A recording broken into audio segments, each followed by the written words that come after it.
de l'actualité.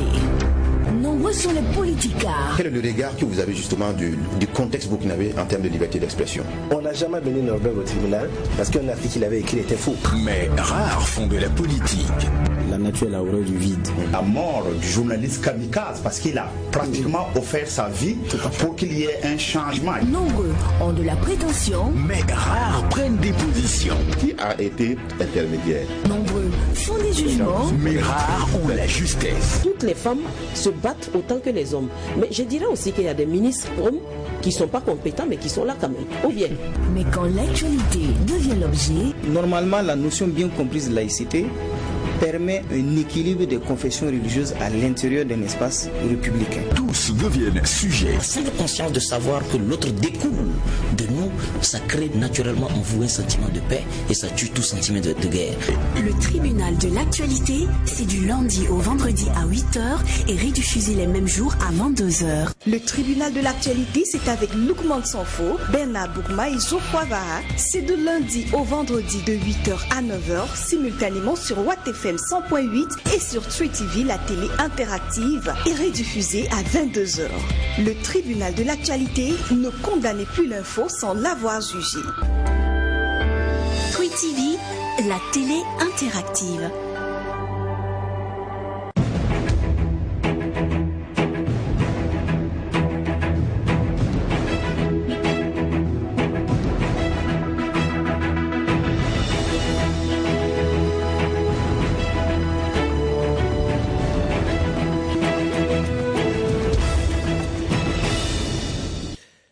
Mesdames, Messieurs, bonjour à tous et bienvenue au tribunal de l'actualité.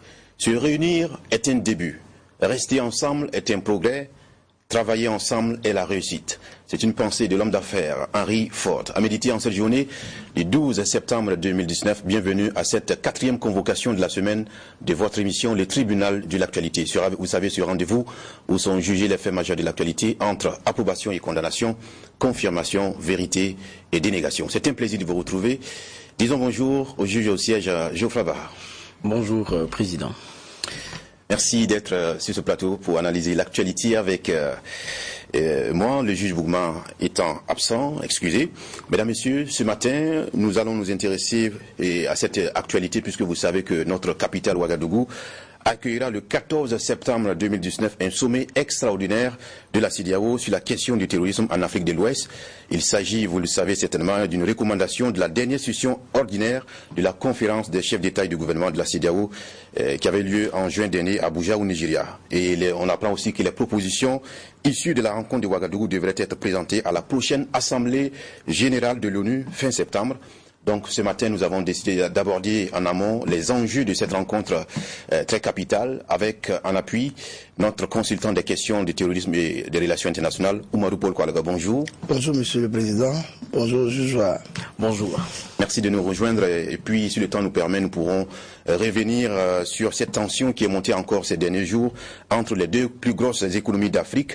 Vous savez qu'après les violences xénophobes enregistrées dans plusieurs villes sud-africaines, certains Nigérians se sont pris aussi aux intérêts économiques sud-africains dans leur pays. Et d'ailleurs, le Nigeria a décidé de boycotter le Forum économique mondial qui se déroule en ce moment même au Cap. Sur place, les acteurs du Forum économique mondial s'inquiètent de la dégradation des relations entre les deux pays. On va y porter un jugement avec, bien entendu, le regard de notre spécialiste des questions internationales, Oumarou Paul Koualaga. Mesdames, Messieurs, on respecte le rituel, les avant-propos.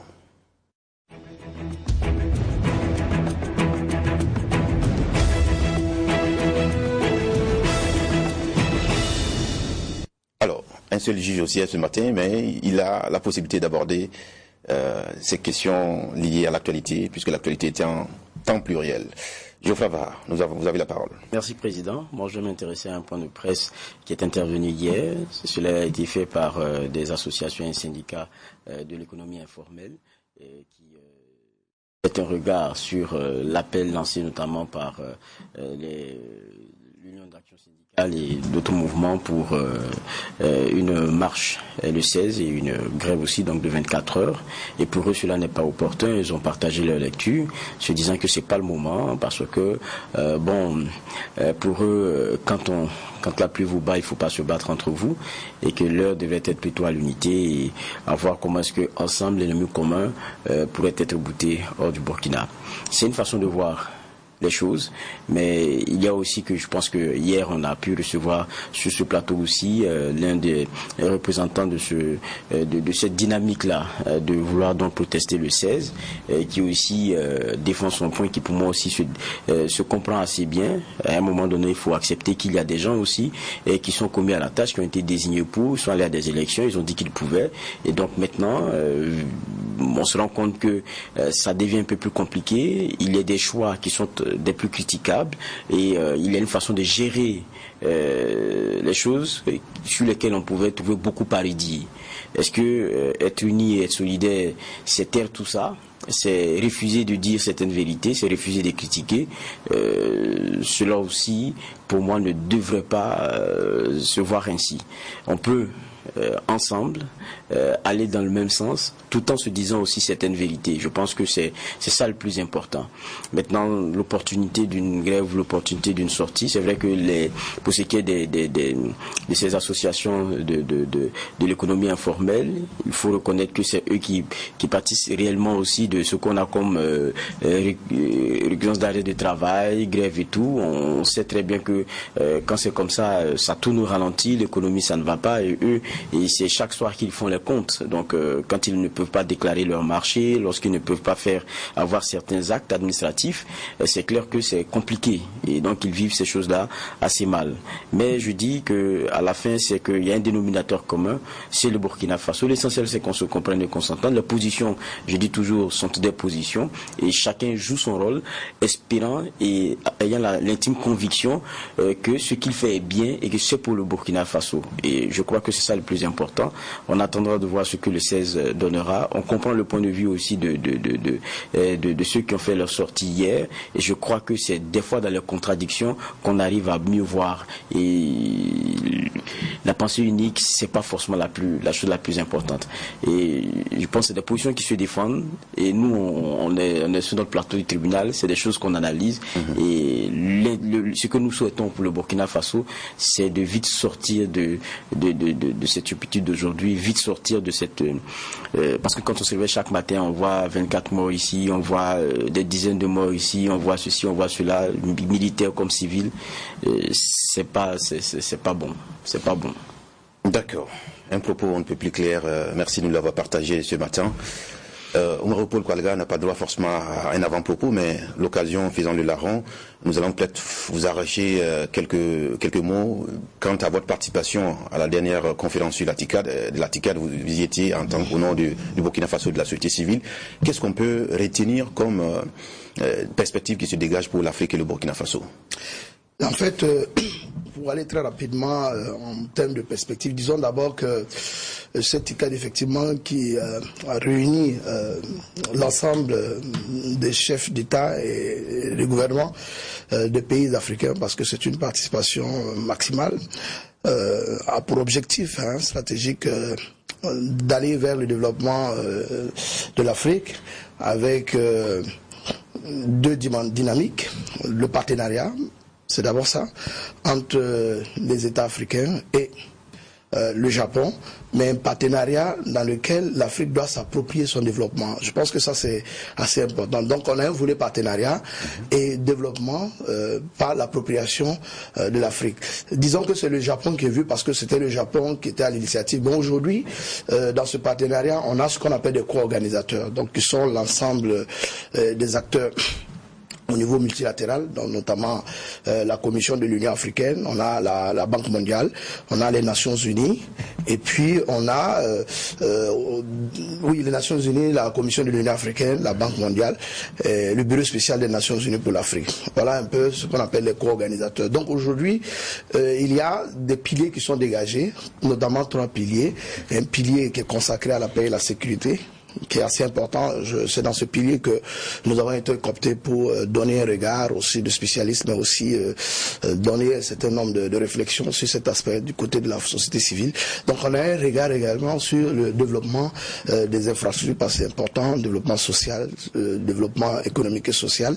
Et puis on a aussi en train de mettre en perspective le secteur privé, parce qu'aujourd'hui la croissance, il faut le reconnaître que c'est le secteur privé. Donc le secteur privé occupe une place importante dans ce processus de la TICAD. Donc il y a un dialogue qui a été instauré entre le secteur privé et l'ensemble des gouvernements et des partis multilatéraux. Donc il y a des très bonnes perspectives. C'est sûr que dans ce genre de partenariat, chacun défend ses intérêts. L'Afrique est allée franchement avec l'ensemble de ses intérêts qui sont mis, je veux dire, au niveau de la table de discussion et d'échange avec l'ensemble. Ce qu'il faut retenir de la TICAD, qui est peut-être assez exclusif, qui est assez particulière par rapport aux autres initiatives qu'on connaît un peu en général, entre le rapport entre l'Afrique et les autres pays asiatiques, par exemple, asiatiques et même européens, occidentaux, j'allais dire un peu tout court, et même un peu plus loin. Il faut dire que ici, la TICAD, ce n'est pas, en fait, contrairement à ce qu'on pense, je veux dire, une boîte ou une banque qui est là où on donne de l'argent. C'est plutôt une plateforme où chacun des acteurs va négocier au niveau bilatéral, mais a la possibilité également de négocier au niveau multilatéral, mais aussi de rencontrer le secteur privé. Et donc la société civile, elle est présente pour porter la voix des populations, parce qu'en réalité, elle est le reflet, le contact des populations, et la société civile a dégagé un certain nombre d'aspirations. Je ne vais pas revenir sur ces aspirations, cette notamment qui tiennent compte de l'ensemble de ces piliers que je venais de développer, qui sont entre autres la paix, la stabilité, la résilience des populations et le développement économique et social. Donc voilà un peu ce que je pouvais dire. C'est assez intéressant. Nous sommes à la 7e TICAD. Rappelons que la prochaine TICAD va avoir lieu en Afrique. Je ne sais pas dans quel pays, parce que ça se fait de façon rotative maintenant entre l'Afrique et le Japon. D'accord. Espérons bien que notre continent va toujours tirer son intérêt dans cette collaboration avec le Japon. Alors, parlons maintenant d'autres choses, puisque notre capitale, Ouagadougou, abrite cette semaine une série d'importantes réunions régionales, en l'occurrence le sommet extraordinaire de la conférence des chefs d'État et de gouvernement de la communauté économique des États de l'Afrique de l'Ouest CEDEAO. C'est le 14 septembre prochain. Selon une publication donc du gouvernement burkinabé, ce sommet sera précédé au jeudi même 12 septembre par une réunion des ministres des Affaires étrangères et de la défense des pays de la CEDEAO qui échangeront sur la lutte contre le terrorisme dans la région, qui est le thème principal du sommet. Entre-temps, un sommet de concertation des chefs d'État de la force du G5 Sahel, dont le Burkina Faso, vous le savez, assure la présidente tournante, aura lieu vendredi 13 septembre, et l'énergie fera l'objet d'une réunion entre les dirigeants du G5 Sahel et ceux de la Banque africaine de développement le même jour. Donc voici un peu l'agenda, on va dire communautaire, qui va se tenir dans notre capitale Ouagadougou. On parlera exclusivement des enjeux de ce sommet de la CEDEAO qui se tiendra le 14. Alors, comme précisé en introduction, c'est un événement, un sommet qui intervient après le dernier sommet ordinaire de la CEDEAO à Abuja. D'aucuns estiment que cette fois-ci, après les recommandations issues du dernier sommet ordinaire, n'ont pas été en tout cas mis de côté ou jeté à la poubelle, comme on a souvent tendance à le penser que bon, on se réunit, on parle, mais il n'y a pas d'action concrète. Aujourd'hui, il y a une action qui tire son efficacité à partir d'une recommandation d'un dernier sommet. Quel est votre regard déjà? Non, mais déjà la question à l'ordre du jour est une question fondamentale et urgente. La question du terrorisme s'inscrit aujourd'hui dans l'agenda de tous les États. Donc il y a au regard du contexte sécuritaire qui est dégradé, le Burkina est l'exemple patent de cette situation. On y passe un jour où on enregistre des morts, où il y a des attaques. C'est un peu ce qui est aussi connu un peu dans presque toutes les régions. Puisqu'on parle de la CEDEAO, c'est connu aussi au niveau du bassin du lac Tchad, de la Corne de l'Afrique.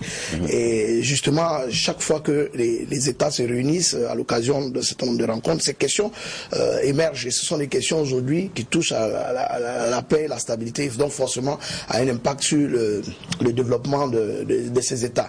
Donc il fallait forcément que ces recommandations soient suivies, parce que tout le monde est conscient aujourd'hui que si la question n'est pas abordé de façon holistique, mais également dans toutes ces dimensions. Il y a effectivement cette dimension de la sécurité, c'est ça, mais il y a aussi ces aspects du développement.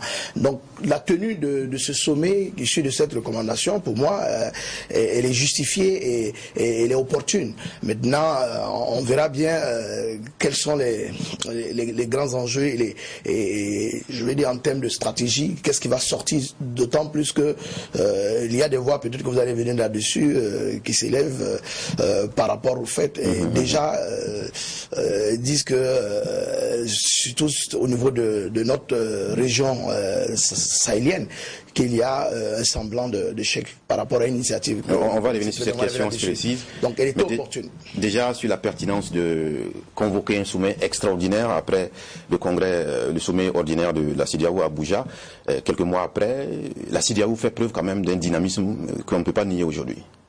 Oui, c'est clair, puisque la question elle est préoccupante au plus grand chef. Et pour certains pays qui, entre griffes, se pensaient épargnés, ils ont eu des extraits, et je pense que leurs services de renseignement ont permis de leur faire comprendre que personne n'est épargné. Et donc, il y a une synergie des actions qui, pour moi, est plus que triviale sur ce sujet. Et maintenant, c'est clair que quand ça quitte Espace G5 Sahel et puis on est maintenant plus dans une dynamique CEDEAO, on se pose la question de savoir ont-ils les conséquences de l'échec de l'un pour agrandir un peu les choses, pour se donner plus de chances, ou bien c'est aussi comme il a de coutume sur le continent, on a plusieurs regroupements qui s'organisent sur une même question, et le problème c'est qu'on repart parce que le fond c'est toujours la question de financement.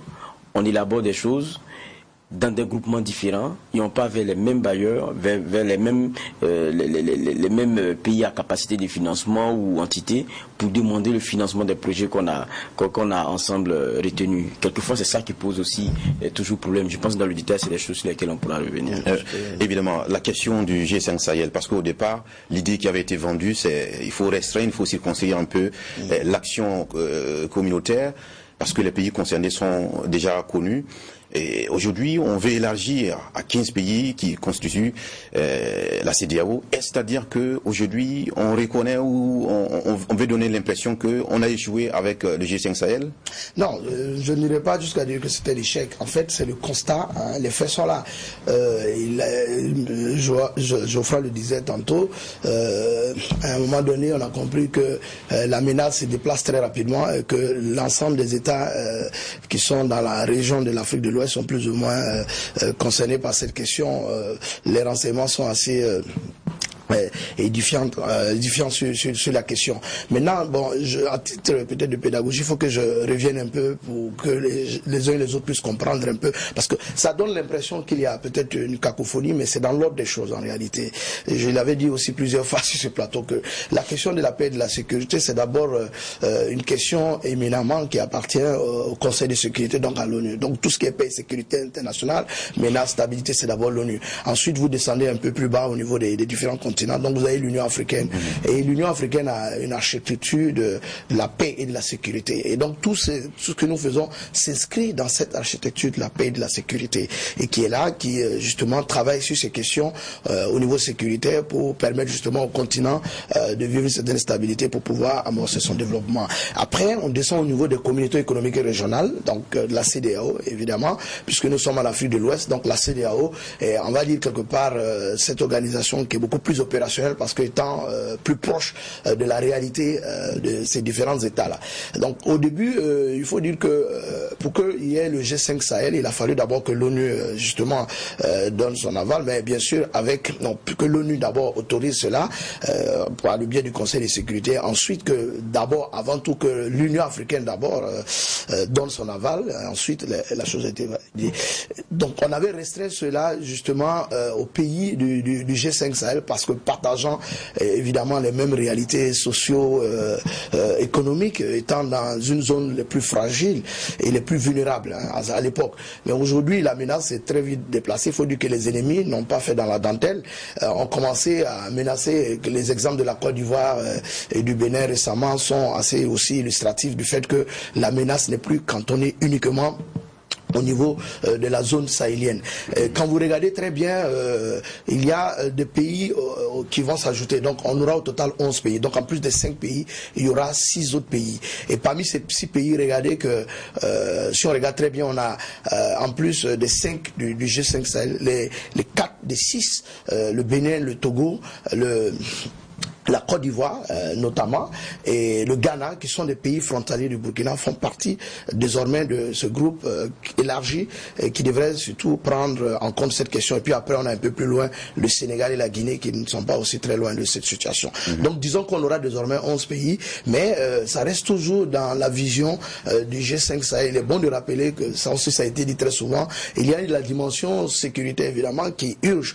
Et donc on parle en général du G5, mais sur la question de sécurité, c'est surtout la force conjointe du G5 Sahel. Donc si je devais m'arrêter sur ce point-là, c'est de dire qu'en réalité, il y a eu quand même un constat du fait que cette force conjointe du G5 Sahel qui devait être plus robuste, plus opérationnelle, plus engagée sur l'ensemble des différents fronts, a manqué véritablement malgré la volonté de capacité réelle à pouvoir faire réduire la menace. Ce qui entraîne évidemment, et ça peut s'expliquer à plusieurs niveaux. Vous avez parlé tantôt de questions de financement.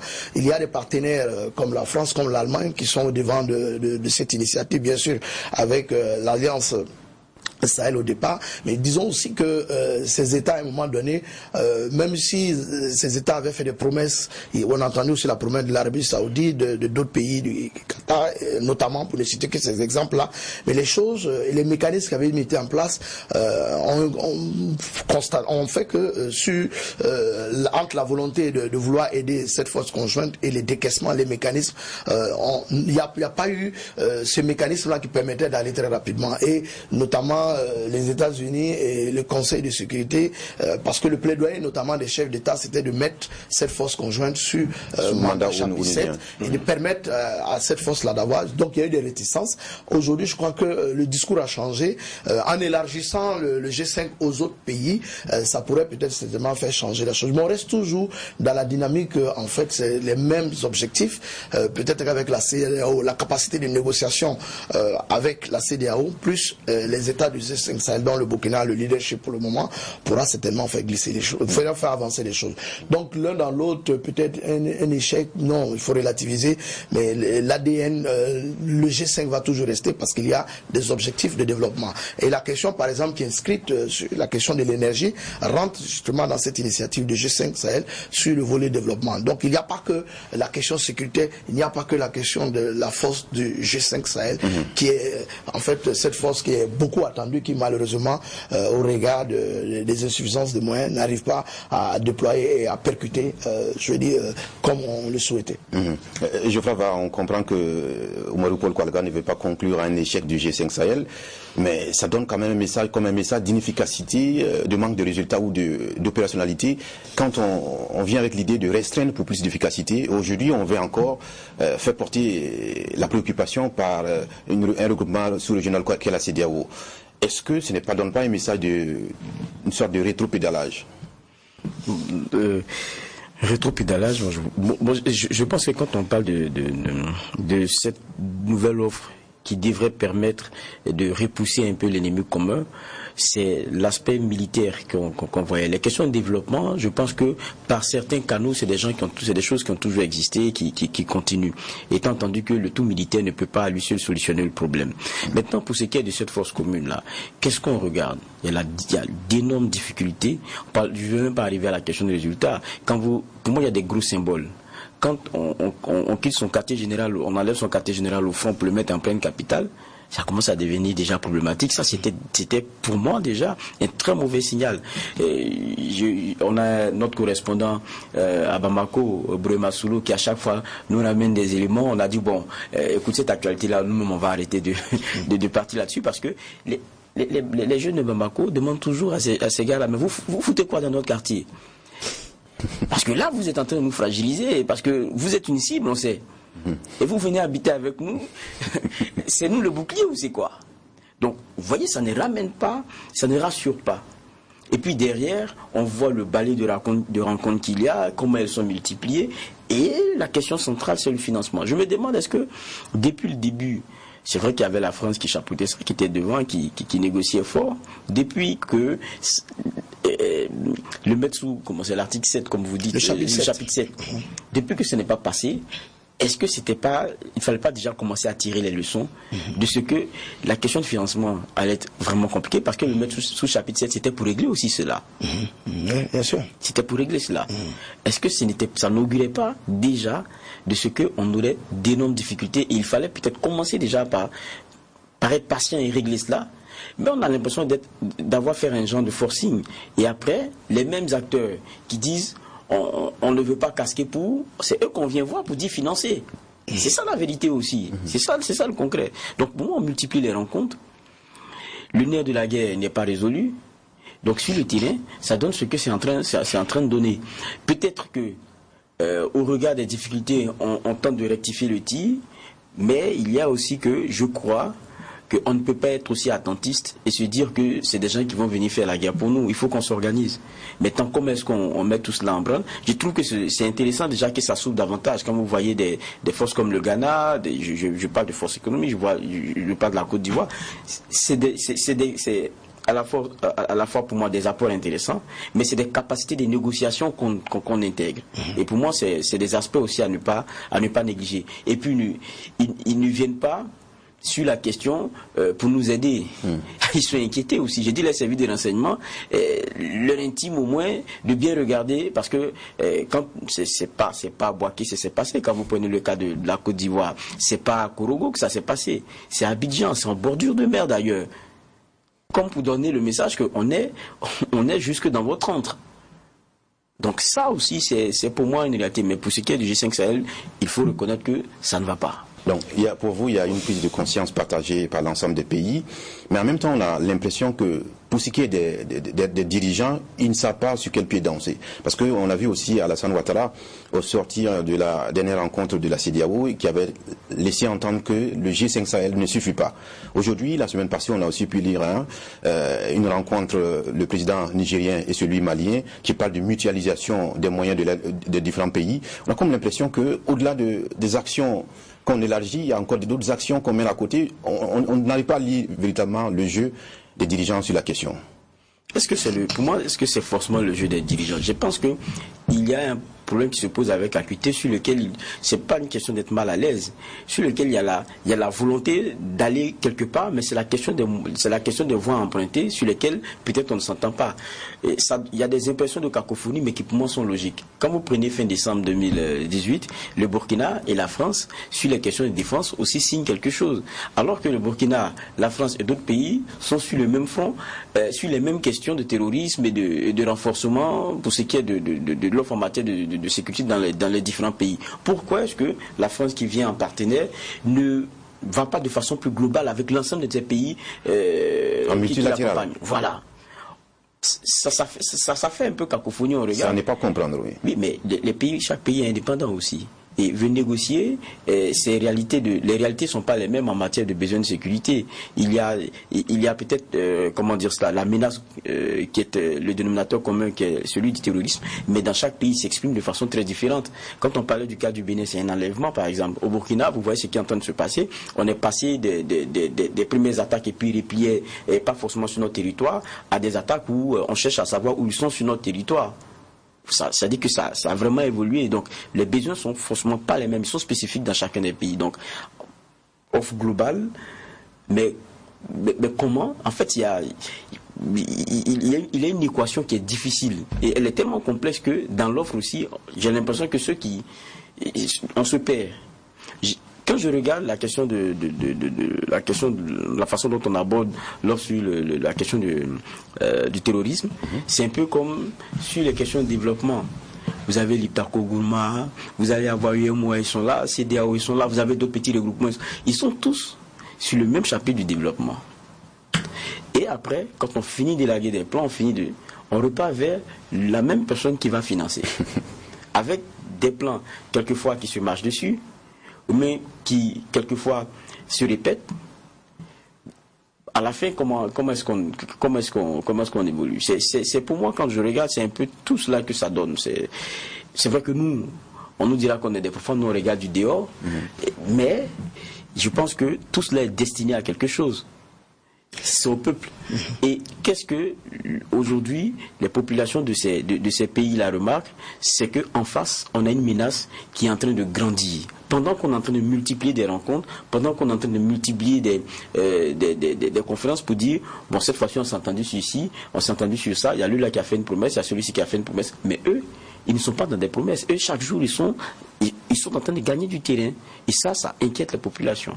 Qualga semble avoir une réponse à cette préoccupation. Je pense que, en fait, vos inquiétudes et préoccupations sont effectivement très légitimes. En fait, prise en compte par l'ensemble des chefs, mais j'allais dire un peu des chefs d'État et de gouvernement, mais aussi par l'ensemble des partenaires, des partenaires au développement notamment, qui sont engagés aussi dans cette lutte contre le terrorisme, mais également qui sont engagés dans des actions de développement, aussi des actions sur les questions humanitaires, parce que c'est de ça qu'il s'agit.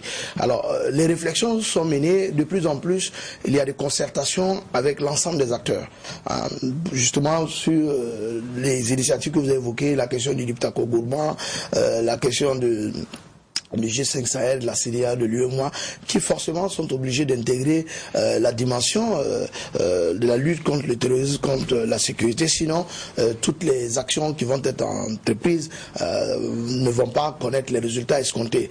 Il faut rappeler aussi que peut-être que ça, vous aurez l'occasion peut-être d'entendre parler de cette nouvelle initiative qui va justement regrouper tout ce que vous avez évoqué tantôt comme préoccupation. Il est de plus en plus à partir du sommet de Biarritz, au sommet auquel notre chef d'État également avait participé. Je crois que c'est parti de là-bas aussi, après les recommandations de la CEDEAO. Notre président avait été invité pour participer dernièrement, tout juste avant la TICAD, où les réflexions se sont menées et on parle de plus en plus aujourd'hui de partenariat pour la sécurité et la stabilité au Sahel.